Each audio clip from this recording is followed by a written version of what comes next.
from the Mercy One studio. Support for Iowa Catholic Radio and the Uncommon Good provided by Mercy College of Health Sciences. Learn more at mchs.edu.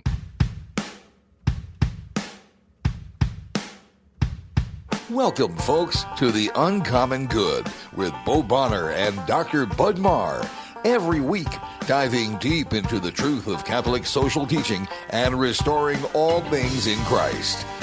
The Uncommon Good is on the air. I'm Bo Bonner. And I'm Dr. Bud Marr. And we are coming to you live from these United States of America here on Iowa Catholic Radio in Des Moines, Iowa, where we both work at Mercy College of Health Sciences. I am the director of the Center for Human Flourishing and the senior advisor for mission initiatives to the president. Bud, what do you do out at the old college? I'm the academic dean, but I'm kind of pulling a Dwight Schrute this week and trying to think of ways to, expand my title. So I am the dean of the Office of Academic Affairs. See, what I like about how this works out is, I have long descriptions because I don't work nearly as hard as you do. So you just do academic dean, and that means, everyone goes oh, we know what that means. Yeah, that's true. I still want a longer title, so I'm going to work on that. It's only fair that you get to have a longer title. You could just list all the stuff as person who has meetings at 7:30 and all student complaints acceptor. Yeah, no. I mean, if I could drop that one, but no, it's actually fine. Yeah, what got me thinking about this is going through the catalog this month, and in some place it said academic dean, and in some place it said the dean of academics, and I was like, which one sounds cooler? But they sound equally cool, I guess. You could act like they're very different. And so, you can, start getting mad at people when they use them incorrectly. No, this is me acting as academic at any rate. So you can see that Bud and I have had too much schooling, and we can act like those two could be different. Yeah, I'm actually, funny enough, with the start of this show, I'm not a big title guy, but it's fun to joke about. I know we've given Adam's story down at the diocese some good grief about his title's changed a few times, and we just started calling him Vice Regent or something like that. That's right, Lord Chancellor of the key realm. Is having a mace. That's right. In one graduation ceremony, I did have a mace. So. That's one of the better pictures we've ever had. We were both wearing black. It was slimming. You had a mace. It's about as good as it gets, folks, if you want to look that picture up on the internet. But no, this is the Uncommon Good. We're brought to you by Mercy College of Health Sciences that we were just talking about, mchs.edu. And, We've been saying it the last 18 months. Hopefully, there's a time very soon where we're not. But of course, the world needs nurses very badly. In the news with Delta variant and everything like this. One of the things coming across is the need still for healthcare workers, especially the sort of just the hard work that they've done these last few months. And Bud still. Surprised is not the right word. Still honored and just a heartfelt thank you to the fact that people keep signing up for our degrees because they're responding to the great need of the communities that they live in. Yeah, this week actually what caught my eye when you mentioned that, Bo, is I see more and more of our nurses looking at the public health minor. So we've got that public health minor at the college. And so you've got a passion for nursing or whatever field you happen to be going into. And then with the public health minor piece, you can start to engage the kind of issues that have really been the focus of our country for some time now. And I like these young people who, I'm prone with all this to get on social media and just complain.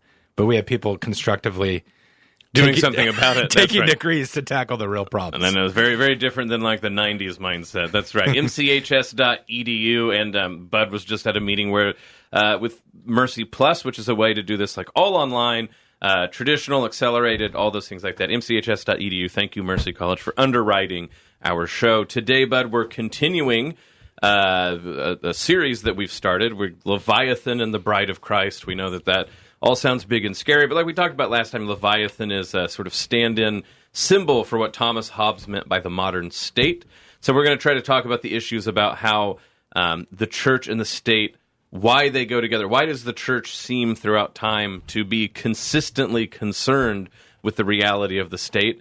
I hope if people are listening to this and they go, well, what does some of this stuff mean? Like I said, we're up on the interwebs. What am I trying to say? Podcast. We have it on podcast, iTunes, all like that. You can listen to last week's episode, get caught up. Today we'll start getting into the history of the church, the state, Leviathan, the Bride of Christ. And when we'll continue on next time bringing that to bear in the modern world. This is The Uncommon Good. Bo Bonner, Dr. Bud Marr, and we'll be back right after this. Thank you, Confluence Brewing Company, for underwriting Christ is the Answer with Father Ricardo and for your support of Iowa Catholic Radio. Father Ricardo is featured daily at 11 a.m. Monday through Friday. Confluence Brewing Company is located off the bike trail south of Grays Lake. ConfluenceBrewing.com. St. Vincent de Paul's assists those living in poverty to become self-sufficient. Learn more at svdpsm.org or call 515-282-8327. This message brought to you by Homemakers Furniture. Support for Iowa Catholic Radio and Catholic Women Now provided in part by Marr Security, a Catholic-owned family business providing security solutions for homes and businesses since 1953. Marr Security, 515-244-5660, PermarSecurity.com.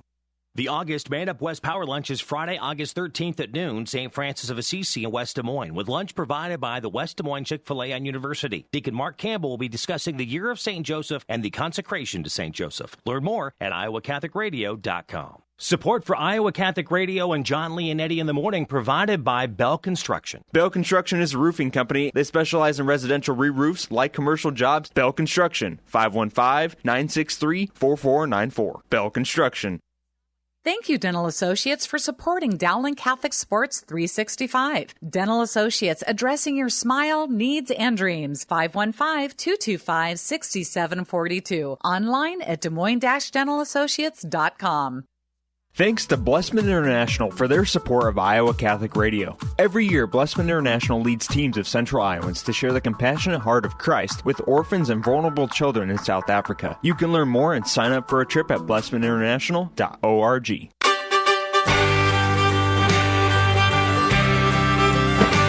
Back with The Uncommon Good, Bo Bonner and Dr. Bud Marr joining you this Wednesday. Thank you for listening to the show. We love to have you here. You want to check up everything that's going on with Iowa Catholic Radio or Iowa Catholic Radio here in the Diocese of Des Moines, just make sure to check out our website, iowacatholicradio.com. You can go to Facebook and become Iowa Catholic Radio friends and see all of our posts. At IA Catholic Radio on Twitter. Then, of course, if you download the Iowa Catholic Radio app, you can listen live, donate, and keep track of what we're doing every day and everywhere that you have data. So we're doing part 2 of a series, Leviathan and the Bride of Christ. And so, but I think it makes sense to say, what is Leviathan real quick so that we can have, so people know what's going on. Thomas Hobbes, of course, the political philosopher, the 16th century, after the wars of religion, which is not necessarily the most accurate name on earth, but certainly that's what they were called, the 30 Years' War, came up with an idea that whatever we think about the state, what it has to be is a power above all other powers. That's why he named it Leviathan. He's referring to, symbolically, the beast of the ocean in Job. And that's the quote that he uses, is that nothing has power above it. And so the idea is that the state, being all-powerful, protects us from a primordial violence. So humanity, in Hobbes' mind, is a war of all against all, primordially violent. And so what you have to have is a violence sufficient to suppress all other violence so that you can have a field of peace. And so then statecraft is to make sure that that violence stays on the borders and outside. And truth is not so much what you're worried about. The social contract is you give over your right to retaliate with violence to the state so that the state can maintain peace, so-called, by making sure that violence stays out of its borders. Yeah. And so the question is now, of course, in the ancient world, there's different understandings of the state. Not everybody is a fire-breathing Hobbesian, but there's a way in which, for the modern world, that's what we understand the state to be. And so this is part and parcel of understanding how Christianity, which started out as a religion persecuted by the state, eventually gets wrapped up in the affairs of the state. So if we go back in time, but how is it that we just didn't always remain in the catacombs, a sort of anti-state group of people? Yeah, before getting to that question, I think I want to make sure, like, if you didn't get to last week's show, that you're tracking with, like, if you woke up this morning, you just had one cup of coffee and we're talking about Leviathan, you know? Right. It's sort of a jarring wake-up. But if you have the time, it's actually worth it to do an internet search and enter Hobbes Leviathan. And I disagree with so much of what he said, but he has a pretty cool frontispiece to his book. Right, like a front picture that they used to make. Yeah, this front picture. And you see this peaceful kind of European village in the foreground. And in the background, there's this kind of monstrous-looking aristocratic figure, like looming over the town, holding like a sword in one hand and a king's mitre in the other. If you look really closely and look at the figure's body, it's made up of many different individuals. And so his body is like all the townspeople, but they're not looking at you, they're looking at the ruler. And so Bo mentioned this majestic creature from the book of Job, and Hobbes actually has a quote from Job that he includes there, if we could use some Latin on air, non est potesta super terram quae comparetur ei. And translated, it means there is no power on earth to be compared to him. And so he says this state, like this ruling power, it's majestic, like Leviathan in the Old Testament.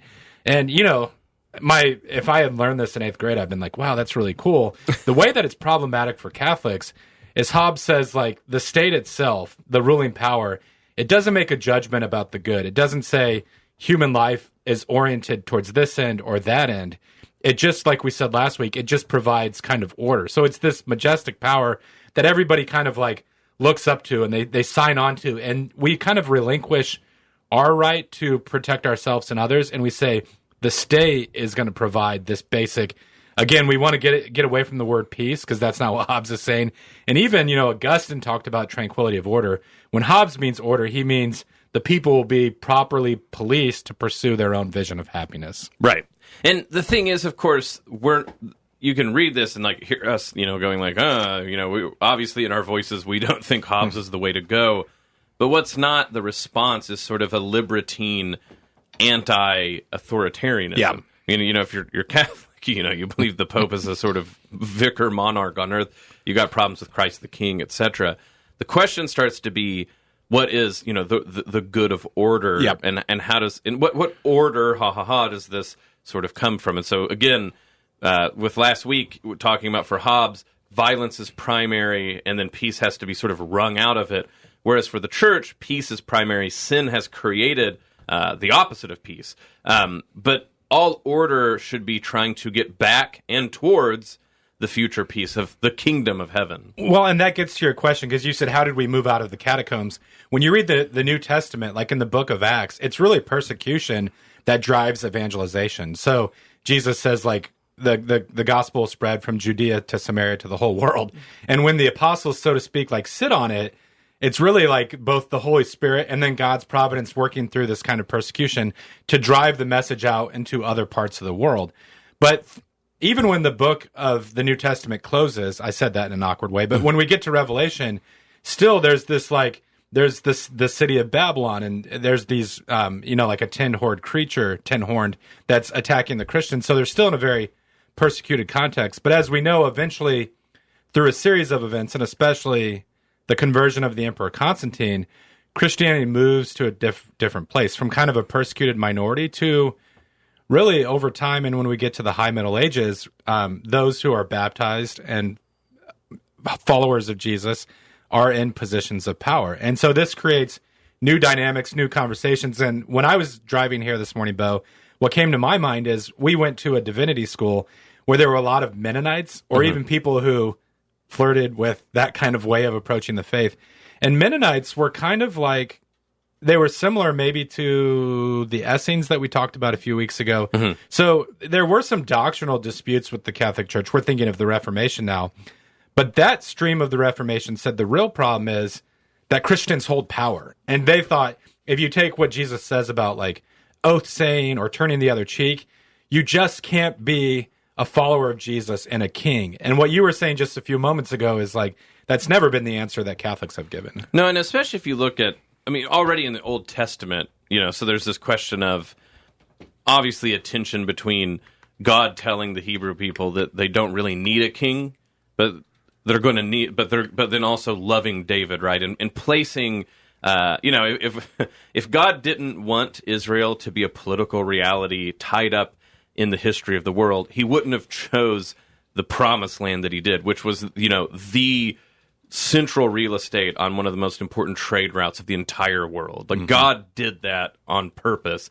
And you see this even when Israelites and Judeans are dragged off into exile. So what do you do in exile? Do you, secretly try to undermine everything? No, you pray for the good of the city in which you're exiled.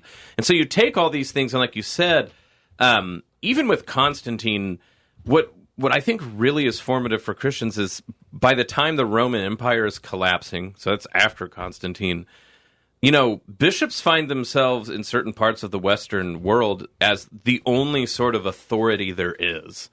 And you also have this, interesting happenstance, right, where you have these barbarians, which, if you are a white Caucasian of European descent in America, you are most likely a barbarian.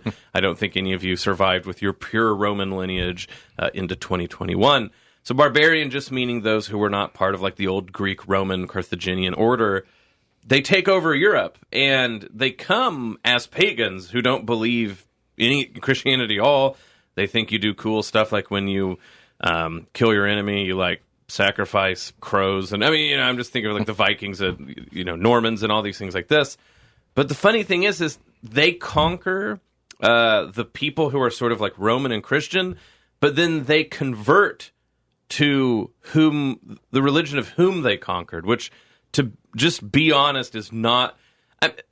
it happens, right? So the Romans like conquer the Greeks, and they sort of like take over Greek gods, but they give them like a big old renaming. It's strange that like all these barbarian people take over Rome successively, but then become Christendom. And so Christianity has this sort of, not even an existential question, it's just, even in defeat, it's like it evangelizes better than it ever did. And so now you have all these people who have their understanding of kingship that come into Europe but are now Christians. And so the feudal order of the Middle Ages, unlike maybe some people who are a little bit rowdy about it, act like it's very obvious what it is, but it's this huge negotiation about how Christianity and the truths that it says, people will say civilize the barbarians, but I don't even think that's the best way to do it. Like, convert them. Yeah. And so, you see what Christianity could have been in the West, mostly by looking at Byzantium and Eastern Orthodoxy, and how they carried over very old Roman and Greek understandings of the state. But in the West, there is this Wild West Middle Ages moment where how do we sort of look at how Christianity influences their understanding of kings and warlords and everything like this. We'll have to get into this when we get back from the break. This is The Uncommon Good, Bo Bonner and Dr. Bud Marr. Like we said, make sure to check out everything going on Iowa Catholic Radio, particularly iowacatholicradio.com. This is The Uncommon Good, and we'll be back right after this. Thank you, Golden Rule Plumbing, Heating, and Cooling, for sponsoring my show. John Lee and Eddie in the morning on Iowa Catholic Radio. Golden Rule, servicing Des Moines for over 15 years. They obey the rules to live by, especially the Golden Rule. Online at goldenrulephc.com. Thank you, Ashworth Vision Clinic, for underwriting Dowling Catholic Sports 365 on Iowa Catholic Radio. Ashworth Vision Clinic online at ashworthvision.com. Ashworth Vision Clinic, 515-440-4610. Thank you, Big Red Q Quick Print, for underwriting the sports report. Family owned and operated since 1980, Big Red Q Quick Print is a full-service print shop, ready to help you with all your printing needs with speed and accuracy. BigRedQ-Des Moines.com. Builder Ken Construction. Not going along with the crowd will help you stand out in the crowd. Builder Ken Construction proudly supports Iowa Catholic Radio. Builder Ken Construction is a commercial general contractor providing pre-construction, estimating, and scheduling services through completion of construction. We can build projects ranging from tenant improvements and historical renovations to high-rise buildings. We build confidence. Learn more about the nearly 40 projects in the Des Moines metro area completed by Builder Ken Construction by visiting www.bdconstruct.com. The Diocese of Des Moines is now offering the option of receiving the Catholic Mirror digitally. If you would like to receive your copy of the Catholic Mirror in a digital format via email instead of your regular copy that comes in your mailbox, visit dmdiocese.org/Catholic-Mirror. That's dmdiocese.org/Catholic-Mirror. You'll see the digital version heading at the top and a hyperlink on Sign Up Here. Visit dmdiocese.org/Catholic-Mirror. That's dmdiocese.org/Catholic-Mirror. Support for Iowa Catholic Radio provided by the Liturgical Institute. Earn a master's degree through one of their flexible learning options, bringing liturgical renewal to dioceses and parishes around the world. liturgicalinstitute.org/Iowa. Support for Iowa Catholic Radio comes from Mercy One, your expert circle of personalized care for all your health needs. With more care locations than anyone, your best life is their one purpose. Find your doctor at mercyone.org.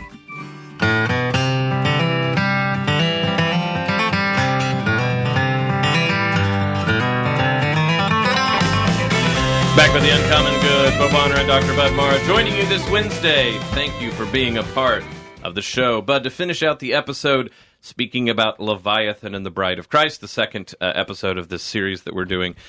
You know, one of the things that's important for people to realize when you get to the Middle Ages is the church as an incarnational religion has always thought that it's important to not be escapist, right? We're not dualists, we're not Gnostics. It's not the battle between like good and evil, right? No, it's the battle of God's redemption of the fallen world. So this gets back to Hobbes too, right? Mm-hmm. There's not this primordial wretchedness of the world that we're just trying to eke out our little living. This all belongs to God, and God's incarnation and death and resurrection is to reclaim this world. So the church has always thought incumbent upon it to influence wherever it is. And so when it has the availability to influence, for instance, how rulers rule, it's always been willing to do so. The problem, of course, is the temptation is to get that exactly backwards, to let the rulers influence what the church becomes. We've talked about this in a prior episode, that there's always risk in doing the right thing. The risk of education is to not learn. The risk of Christianity is, right, all these risks. So the risk to try to make the world rule more like Christ, the Prince of Peace, is that when we get entangled in those systems, it actually backfills and makes the church more like the world. Worldliness is a constant temptation that we always have to face, but in the historical moment where we get Hobbes, it's very clear that the temptation won out, at least in momentary situations. Yeah, one way this conversation could go, if you say we were in a classroom and kind of engaging these concepts in a sort of roundtable experience, the question that someone might pose is, given what we've talked about, what's the political reality that we want to produce? And what we've tried to hammer home over the last month or so on the show is like, we can't necessarily guarantee that we can bring about like a democratic society or one that was closer to feudalism, or even just like make ourselves a persecuted minority. There have been like ages in the church, and there have been epochs, and Christians have had to navigate different realities. So today, when you talk to political theorists about this, one thing that some will say is that we're living in a post-Christendom reality. And for some, that's like a negative thing, like, oh, we've lost something great. And for others, it's a celebration because there was never supposed to be a Christendom. What Bo and I have been trying to say the last couple episodes is like, that's just the reality that we're facing. So how do we remain faithful in this experience? And Bo, we probably have to tackle this next week. But to me, the imagery that keeps coming back is the imagery of exile. When God's people in the Old Testament were taken out of the promised land and carried off, for instance, on one occasion to Babylon. And like we've said, there were prophets that said, pray for the city that God has sent you to and seek its good. So when the people were exiled, the faithful response was not to give up on the project. On the other hand, the Israelites always realized that there was the danger of over-assimilation. What I mean by that they would lose their identity as the followers of Torah because they would take on too much of the opposing culture. We live in a kind of exile. Like when you go to work, especially I think if you work like in medicine or in law or in politics, education, there's really not a lot of fields where you don't face these tensions. There are going to be some assumptions about the way that the world works and the way that communities are organized that cut against the grain of what Catholics talk about when we say the common good. So what do we do in that context? And I'm going to leave the question hanging because we're running out of time. Yeah. Running out of time. I'm also punting to you at this point. So part of the question is to go, well, this is how we get. I'll be honest, the sort of triumphalist assumption about history is sort of a weird one. I don't think there's a Catholic triumphalism where we're like, well, we always did the right thing. No, actually, what I'll say is world history, though, is driven by the mistakes of the church. And we don't get to Hobbes, we don't get to the 30 Years' War, we don't get to the state becoming able to be seen as this majestic beast that like pries order out of chaos, except for the church failed in its mission and became worldly and bent its knee to the world. And by the time you get the Reformation, you get all of the 30 Years' War, the church had become too subservient. It gave in to the temptation of being worldly. And he sent the Jews into exile. He sent the 30 Years of War that ravaged Europe. He's made us post-Christendom. That's something we're always going to have to realize. We're going to have to take our punishment well and notice that it's not just like God is angry and taking our punishment. There's always a lesson about how the church can resist worldliness. And so to close out today, that's what we have more to do. We at least have part 3. It's looking maybe like part 4. But we have to ask ourselves, is the church being worldly while still doing its mission of trying to redeem a fallen world? And that's the tension that we've been getting after. So, Bud, that's the wrapping up of our show. I hope it's a good preview for people to go back and listen to the first one and then tune in next week as well. If people want to join in on the prayer life of Iowa Catholic Radio, what are the ways they can do so? Yeah, please join us in prayer. We broadcast the Rosary daily at 5:30 a.m. and 9:30 a.m. We also pray the Angelus daily at 6 a.m. and noon, and the Divine Mercy Chaplet at 3 in the afternoon. All of our shows and the Rosary prayer opportunity are available on iowacatholicradio.com and the Iowa Catholic Radio app. We got a lot of fair stuff coming up. So August 12th through the 22nd, there will be an Iowa Catholic Radio tent at the Iowa State Fair. And it's on the west side of the Ann and Bill Riley stage. There'll be deacons and priests joining us at the tent through the fair. So it's always a good time to make sure to go do that. August 12th, that's Thursday at 8 p.m. Iowa Catholic Radio welcomes Casting Crowns and Jordan Feliz to the Iowa State Fair Grandstand. And then on, when is this next one? On August 22nd, the Iowa Catholic Radio welcomes We the Kingdom to the Iowa State Fair on the Ann and Bill Riley stage. So like right next to the tables. That's August 22nd, 8 p.m. Outside of the fair, we have the Man Up West Power Lunch coming back Friday, August 13th at noon at St. Francis of Assisi Parish. Consecration to St. Joseph and the 110th anniversary of the Diocese of Des Moines at St. Patrick's Irish Settlement and coming Sunday, August 15th, Mass at 4 p.m. with the Bishop. And there's also the Women's Conference, October 30th. All of these things, iowacatholicradio.com, that you can go check out. This is The Uncommon Good. May Jesus Christ, the Prince of Peace, reign in our hearts, our families, our city, state, nation, world, solar system, galaxy, the whole kit and caboodle. This is The Uncommon Good, and we'll be back next week. The Uncommon Good with Bo Bonner and Dr. Bud Marr is heard every week on wonderful Catholic stations like this one and anytime on podcast. Just search for The Uncommon Good. Support for Iowa Catholic Radio and The Uncommon Good provided by Mercy College of Health Sciences. Learn more at mchs.edu.